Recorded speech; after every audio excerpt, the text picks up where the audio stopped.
Ladies and gentlemen, welcome back to the D2 Nation podcast. It's been a while, but we're glad to see you back. And someone I'm very glad to see back is the one and only Bethany Bowman. Welcome back, partner. How have you been?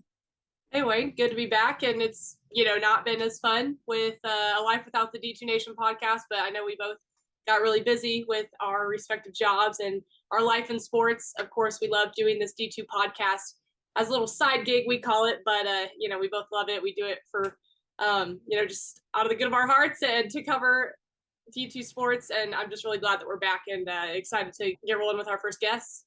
Yeah, it's been almost 6 months. So real quick, before we start with our guests this season, we just want to remind you who we are and what you're going to see over the season. We're your co-hosts, obviously. And if you're new to the show or just plain forgot, I'm Wayne Cavadi. I've been the D2 sports lead at Turner Sports since 2016, and I started this podcast last year and somehow convinced Bethany Bowman to come along with a quick yes for the ride, and she's been here ever since. So Bethany, just remind everyone who you are. Yeah, well, kind of, again, like I said earlier, we just love D2 sports, and that's what made the yes so easy for me. Being a former D2 student athlete at Emporia State, so, you may hear on this podcast a little bit of Hornet bias, a little bit of MIAA bias. I don't know. I try to keep it to a minimum, but, went there, did track and field, grew up in Emporia actually, and then after that was fortunate enough to be hired by the MIAA to be the conference correspondent and host of their MIAA 360 show. So got really close with all the coaches, athletes in that conference, but it's been so much fun getting to expand that role with this podcast, get to learn about all the Ferris States and Lenore Ryans and the Grand Valley States of the world, and just so many great student athletes and coaches all across the country in D2 sports. Yeah.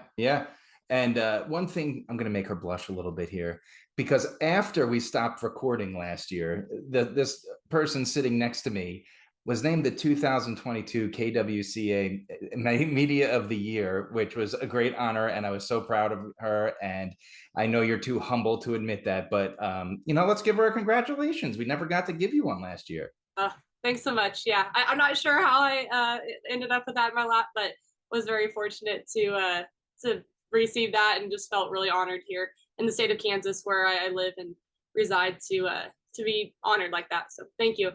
Yeah, you should be very proud of yourself. But that's us in a nutshell. We've had the Jared Bernhardts, the Josiah Grays, the D2 football champions, the D2 basketball champion, Trevor Hudgens, Diego Bernard, and Coach Mack on. We've had them all, and the D2 baseball champions with Coach Landon Powell and John Michael Fowle. That's what you'll get. We're on Spotify. We're on Apple Podcasts. We're on Google Podcasts. We're on YouTube. We're everywhere you want to be. But right now, we're going to take a quick break, and we'll be right back with our first guests of the season. Welcome back, folks. The D2 Nation football season is upon us, and it's been an interesting start, especially in the GLIAC, where the top two teams in the nation sit. Joining us today is Grand Valley State football's head coach, Matt Mitchell, and starting quarterback, Cade Peterson. Welcome to the nation, guys. Thanks for having us on. Yeah, thank you. Yeah, we're excited to have you on. We'll get to the start of your season in a little bit, because it's definitely one to talk about. But what we like to do here is we always like to start at the beginning, because it's a good place to start. So Cade, looking at your accolades from high school, I'm sure you had plenty of phone calls when it was time to go to college. What brought you to Division II and Grand Valley State in particular?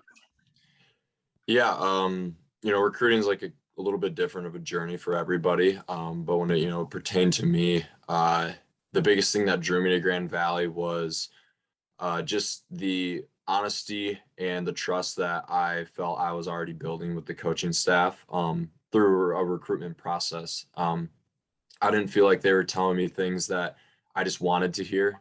And they tell you from the start that, everything that you get here is earned. And that was a challenge that, I wanted, and a lot of the guys in the locker room choose to embrace, and that's why they choose to go to Grand Valley. So that was the biggest thing. Obviously, the success of the program and all that speaks for itself, but that was definitely the biggest draw for me. How about that stadium? That must be a nice little draw to get to. It is a nice venue. It is a nice venue. You can't lie about it, but yeah. For you, Coach, you've been here a while, starting as an assistant in those back-to-back title years back in 2005 and 2006. And as a former college ball player yourself, how did you land at Grand Valley State? It was really about relationships. When Brian Kelly was departing Grand Valley State after winning a national championship in 2003 and moving on to Central Michigan University, one of the coordinators on staff, Chuck Martin, took over as the head coach. And I had never really worked with Chuck Martin, but we had some mutual connections in the profession. And I had been coming to Grand Valley and clinicking with Chuck Martin. And so when Chuck was elevated to be the head coach in 2004, I was hired on and eventually was his defensive coordinator. And like you said, we had a couple great years there in 05, 06. They made a run to the championship in 09. And then shortly after that, Brian Kelly just got hired at Notre Dame, and he called up Chuck to join him down at the University of Notre Dame. And I was promoted to be the head coach in 2010. So, just reflecting back upon it, it's been 19 years. It's gone like this, and it's been a great ride here. 6 as assistant, 13 as a head coach, and so that was kind of the genesis and the start, just relationships. Yeah. And it's you're in that, we're going to get to that region, but the fact that you've survived and you seem to be in good health, playing in that region for as long as you have is a testament to how good a coach you've been. But Cade, let's go to you. And we are going to talk about the start of the season. It's been nice and easy for you, right? Have you looked at your coach and just been like, what are you doing to me, man? Like, two top 25 teams. You had to go on the road to Colorado. One of those top 25 teams was a 2021 national semifinalist, and you're 2-0. That's got to be a good feeling right now. What are some thoughts coming out of those first 2 games? Yeah, all off season, we talk about how it's in preparation for the 2022 season, and we knew the level of play that we needed to come in to the start, going into camp, back in winter and summer workouts. We knew that the beginning of our season was going to be difficult.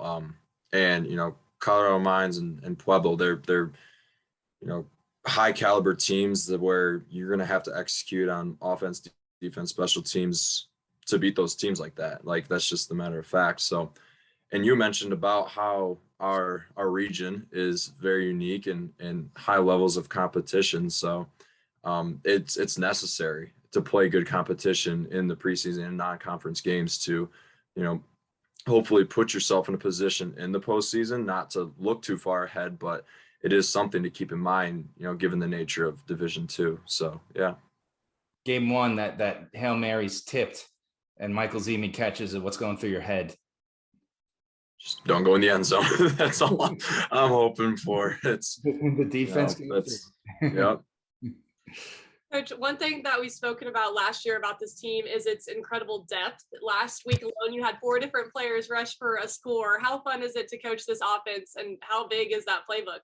Yeah, it's definitely grown with the skill set of the players that we have. I think last year we played 3 quarterbacks. Currently, we've played 2. Obviously, Cade is the starter, but we have a guy named Avery Moore. It's got a really unique skill set, and we use him in certain situations. And we talk about our backfield, our tight ends, our wide receivers.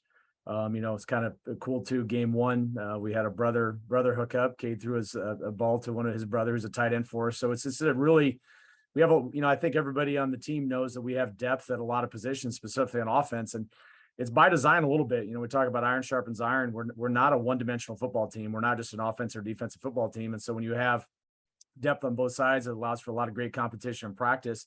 I think the other thing it does too, Bethany, is when you have depth at a position group, it forces people to really step up every single day and bring their best. You can't have a bad day in the wide receiver room, because there's just a lot of guys down, and it's not an unhealthy competition. We kind of talk about, you go in the backyard, you pick up basketball with your brother, and it can get very feisty, but you can come in and have dinner. Like, our competition is a healthy competition throughout spring ball and fall camp. And I believe that competition brings out the best in people. And so that's our job as a coaching staff, is to recruit. And I tell players all the time, I never apologize for recruiting depth and talent. Cade came into a class of quarterbacks with another one that's really good in Cal Endicott too. And there's been a lot of competition. In my opinion, it's made both better. That's something that we really believe in around here, is having those elite level competition. And with our conference and our region and our schedule, you have to have that in order to be at your best. You touched on recruiting a little bit, and I think it has to say something about the character of the people you recruit too, right? Like, you're pretty much saying, look, we're going to bring you into one of the, powerhouse organizations of D2, but you may not be the guy, but you're going to play. And that takes a special kind of person to accept that. And I think you've got to be looking for that, right? There's no doubt about it, Wayne. And we're very blunt. I mean, I'm a very over the top, honest person, black and white. We talk about how there will be competition and nothing is given. Everything is earned in our building. And so, some people, maybe don't want that. That's not what they want for their experience. And that's fine. We cast a wide enough net in recruiting that we can find the right types of fit. And so we don't promise really anything in the recruiting process. We want guys that earn it. And I think that, when you have those type of athletes and those type of people, we have really high character people. You're able to have sustained success. In my opinion, you don't have dips, you don't have highs and lows when you're trying to reach for quick fixes. You're allowed to have that continued success. And our guys do an unbelievable job academically. Our academic success rates, graduation rates are as high as they get in Division II. And just taking a look at, off to a great start, it's just all kind of matches up. You want highly competitive people that have a lot of self-confidence, that have a lot of self-awareness, a lot of self-worth. That those are the type of people I like to coach. So why would I not try to recruit those type of people too? Yeah. Cade, we're going to get back to you in 1 second, but we got to ask Coach about this defense because it's fun to watch. I personally, trust me, it's fun to watch on my end too. I'm a big fan of watching Abe Swanson just tackle people. It's fun for me. But we, in my articles and when we talk about it, we always talk about that front seven in particular. But again, it's deep, right? Does that give you a little more freedom to kind of run these different offenses, knowing how deep this defense is, that it could kind of bail you out if you need to? Yeah, I mean, I think as you said, Wayne, I think you're dead on it. Like, it just years to years, I've been doing this now for a long time, 23 years coaching college football. And we happen to have one of those years we're healthy. We've had, a lot of retention, a lot of guys have grown and developed. And you take a look at our interior defensive line and we rotated a lot of different players. They've all earned the right to play. And I think that pays dividends throughout the course of a contest because we're not wearing the same, 2 interior defensive linemen out with 65 snaps. We're able to rotate guys in, and I'm hoping it pays some dividends throughout the course of the season, that we're not playing the same guys all the time. And so, I think the other thing too is because we have some veteran guys up front that have played and, COVID was really tough in 2020. It was really, really tough. We didn't have competition, but we really, a lot of guys learned how to play football and we run a lot of different fronts and we do a lot of different blitz packages and stunts and do a lot of different things. And it's hard to do that with redshirt freshmen. And it's hard to do that with transfers coming in. You have to have guys who've been in your program. So these guys have been around, they've been in our program and it provides luxury. And, the captain, the whole thing is Abe Swanson. He's a phenomenal player. He is a lot of times one of the first guys to a defensive meeting and last guy to leave and spends a ton of time on film study. And he was a first team all conference player. I felt was one of the best players in our conference last year as a sophomore. And there's been no complacency in his game at all. He's really picked up where he's left off and improved upon some things that he was a little bit poor at. And he runs the show for us as our Mike Backer right in the middle. And when you have a guy like Cade Peterson as your quarterback and Abe Swanson as your Mike linebacker, you can really build things, at those leadership positions. It really almost forces a lot of people to kind of step up because those guys really held themselves to a high standard. And it really helps us as coaches when you have players like that. Yeah. Okay, just building on that, you have a stud back in Terry Reed, but several that can carry the ball, including yourself. You have this defense that is so tough. Does that help you stay comfortable back there and make things look easy? Yeah, I think like the biggest thing about it is that it's a good safety net for if something goes wrong, your teammates are going to have your back. And that's the great thing about playing, at Grand Valley is that it's not a one-dimensional team, not a one-dimensional offense. You look at even last game, like Tariq had an amazing game. Avery had the ball, was running the ball well, threw it a little more in the first game. That as a quarterback is so comforting because you understand that you can find success in different ways week to week, and it's not dependent on one certain thing. So it's definitely nice to have. And when you have the guys, in the building that all embrace that kind of culture, that it's anybody's game at any time, and whoever we need to step up or whatever the case is for that unique situation, it's definitely nice to have. So. And being a dual threat quarterback, how does that style of play fit this offense so well?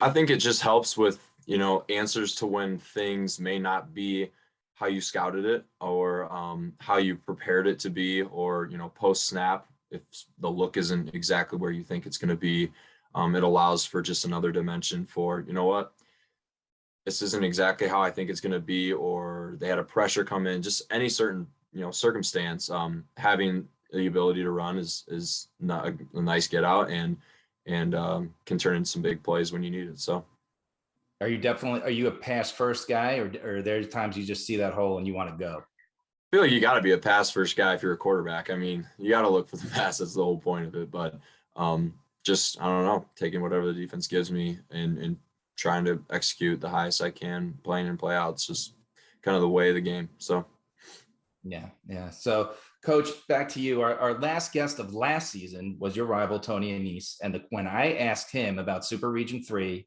his response, Bethany, I'm sure you remember, is, "You just scared the heck out of me." So let's talk about this Super Region. Ferris State, you guys, Northwest Missouri State, and Harding. Top 4. We're not even getting into SVSU, who's having a great start to the, and all the just those top 4. What's it like making a living knowing you have to go against these guys year in and year out? Yeah, it's obviously a great question, Wayne. It is what it is. I tell our players there's things we control. We need to focus on those. I can't control what region that we play in. I have opinions on that. Obviously, I sit on the NCAA Division II football committee, so I have some opinions on some things. But I can't control where we're at, and so my attitude that we've had with the team, and this is not just coach speak. It's not something I just say for the media. Is that we have an intense rivalry with Ferris State. There's no doubt about it. There's not a lot of love lost between the two institutions, the athletic departments, and or for obviously the football teams. And they won the national championship last year, and so. For us, what we view that as is that we know the standard of play it takes to make it out of this region, and potentially the standard of play that's going to needed to win a national championship, because we were on the field with that twice last year, once in the regular season and once in the playoffs. And so, we don't just focus on Ferris State, or we don't just focus on a specific opponent in our conference, or even start taking a look at the regional standings too early. We really try to focus on, okay, we know what the standard is. It's a very high bar. It's the best in Division II. And so we take a look at that standard, and this is the standard that we know we need to operate at on a day-to-day basis here at Grand Valley State. And, I would say, having survived the regions a couple times and made it out, you definitely know that when you get to that semifinal, if you win that region, you're battle tested, and you should have a lot of confidence when you head into the semifinal. And if you're fortunate enough to win that game, you should have a lot of confidence heading into the championship. And I think that you two saw that, everybody listened, Division II, you saw that last year with the winner of our super region, what happened in the semifinal and the national championship. So there's a yin and a yang. It's a really, really tough region. But if you make it out, you have a lot of confidence, because you feel like you've made some of the best competition as you head down the stretch of the Final Four and potentially the Final Two standing in the field. Yeah. It's and it's like you said, it's fun to watch, right? And I know you said the rivalry is intense between you two, but from when you guys get to play twice in the season, from my vantage point, I love it. I know it's probably a lot of stress for you guys, but it's definitely great football for the fan and for those that get to watch. Well, there's no doubt about it. I completely agree, Wayne. When I click on the tape, like even the first 2 games this year, we played Colorado School of Mines, and you watched the game. That was some elite football. It was really clean football. There was not a lot of personal fouls. There's not a lot of pre-snap penalties.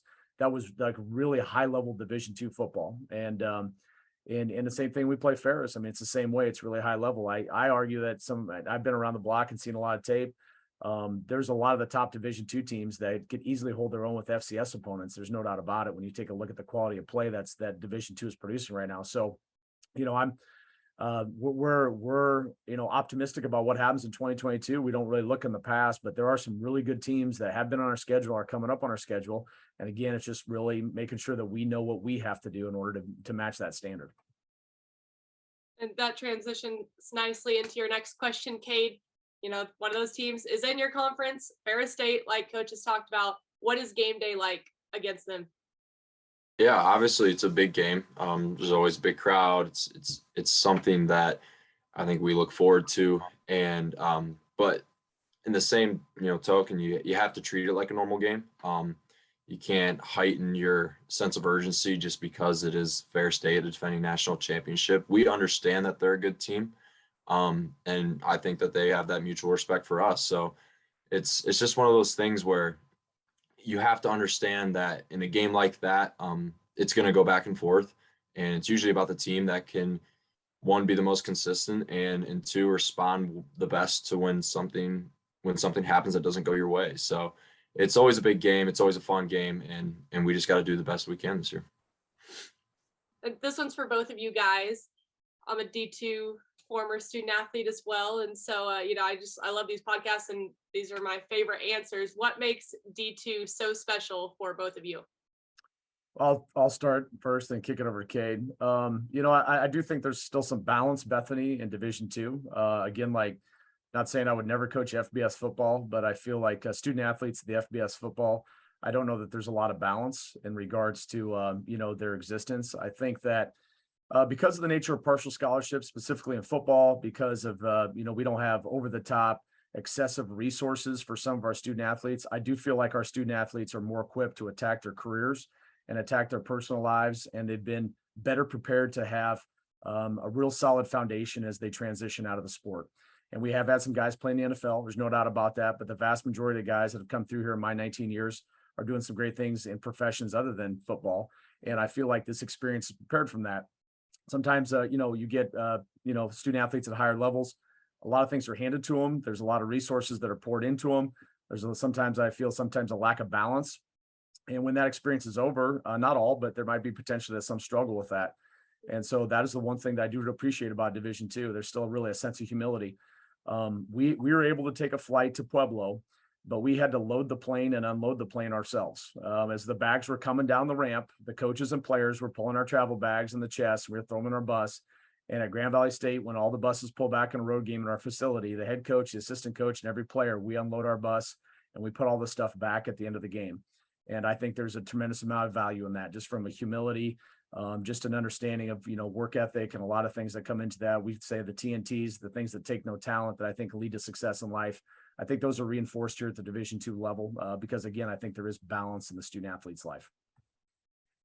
And one thing that I'd add to that too is, I don't know if it's much of a Division II thing, but one thing that I've noticed about, like, especially going on my 5th year total here at Grand Valley, is the culture that's built around a team where you do have to go through some of those humbling experiences, like we said. The teams that I've been on here at Grand Valley have been way closer than any high school team with guys I grew up with my entire life. And I don't know if I would have believed you if you told me that 5 years ago. But it just seems to be getting closer and closer. And I think that the nature of Division II and the nature of, like, the way that we have to go about things builds a brotherhood. And I will never take that for granted, because I've made my friends for life here. And every single day I get to come in here and work on my craft with them. So it's definitely a unique experience, and I wouldn't trade it for the world. So, yeah. Yeah. And as someone that's gotten to watch it for as long as I have, it's the passion, right? That's what makes it fun for me to watch games is these guys, you could see that they're giving every last ounce of sweat until that whistle blows. And it's like, it's everything you said combined into one. And I just love being able to cover D2 sports. But that was the hard part, the easy part of the show, because now is the hard part of the show, because we are bringing back for the first time in 2022, the D2 Nation hot seat. Are you both ready to play? For sure. All right, Bethany, you are going to get them started. Okay. Well, we'll start off a little easy for you guys. Who's your favorite football player and team? Cade, go ahead. Like any. We go in college or NFL, Wayne? Yeah, I could give my answer. My favorite player is Josh Allen, for the Buffalo Bills. And then my favorite team is definitely the Detroit Lions. Fortunately, week 1 didn't go how we wanted it to, but if I were to pick my favorite player, 100% be Josh Allen right now. How about you?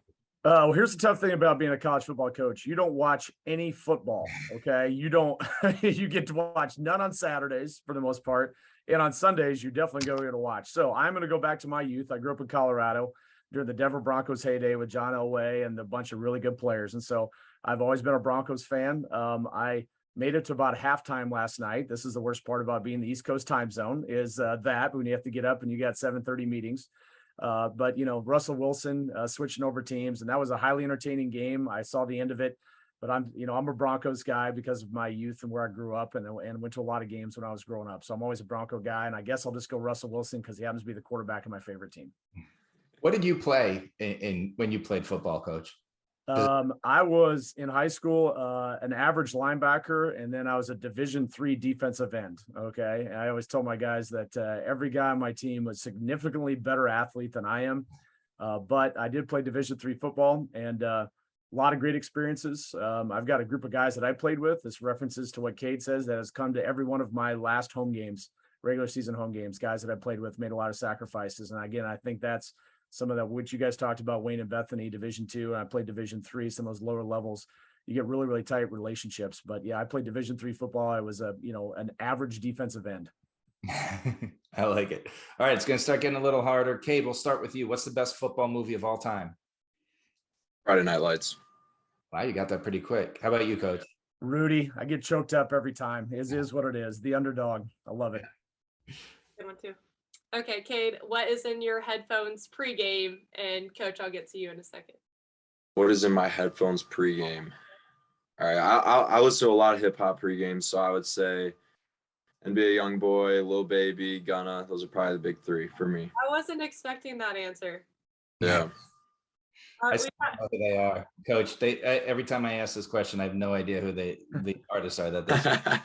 Wait, I feel like with the football guys, we either get that answer or they'll be like, it was like Lady Gaga or something. like something crazy. We've had some stuff like that. But okay, so Coach, if you could pick the pregame playlist, what would be on it?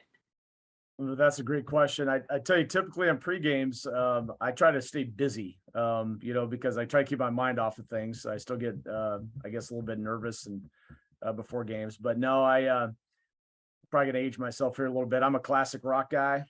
So when you talk about some Led Zeppelin, even I guess Pearl Jam maybe is not considered classic rock. Maybe it is, but I'm a huge Pearl Jam guy too. So just a lot of like a little bit of that old school rock would probably be what I'd have. And that would not play well in my locker room. So if I do that, it's 100% going to be on the AirPods, Bethany. It's sad that we're considering Pearl Jam classic rock. I know, it is sad. It is sad. That was my college anthem. Cade, we'll start with you. What's your favorite food? My favorite food. Like if I were to pick a dinner, it'd be surf and turf. I'm a huge steak and crab legs. I'm more than willing to go to the store and buy some steaks and cook them up and spend the little extra money for me. So yeah, probably surf and turf.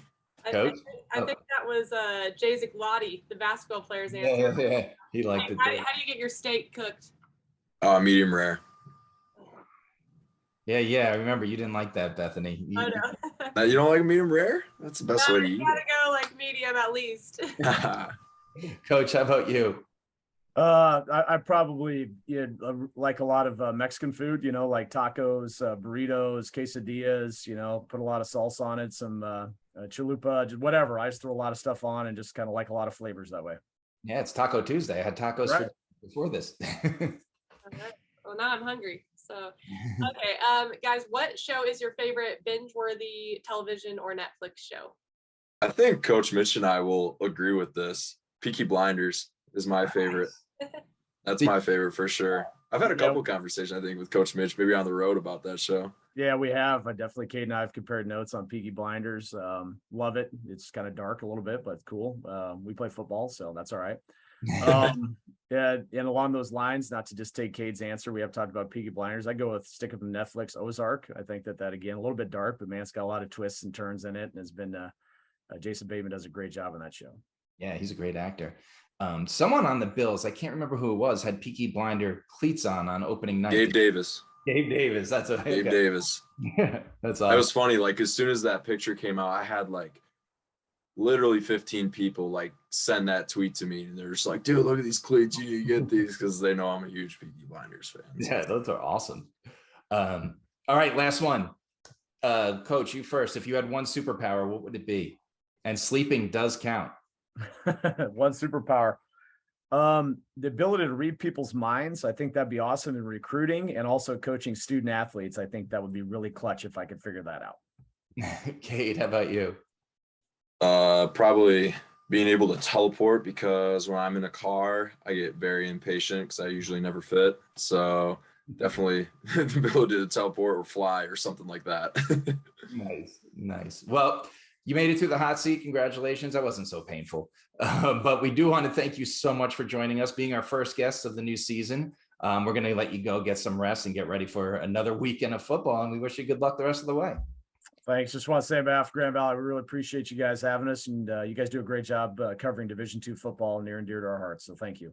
Thank you. Thank you so much. We always appreciate those kind words. Thank you, guys. Yeah. And before we go, remember, D2 Nation, catch us on all the podcasts. You can see us on YouTube, and we need your support. So like those podcasts, like those YouTube videos, give us a follow, and we'll see you next week on the D2 Nation.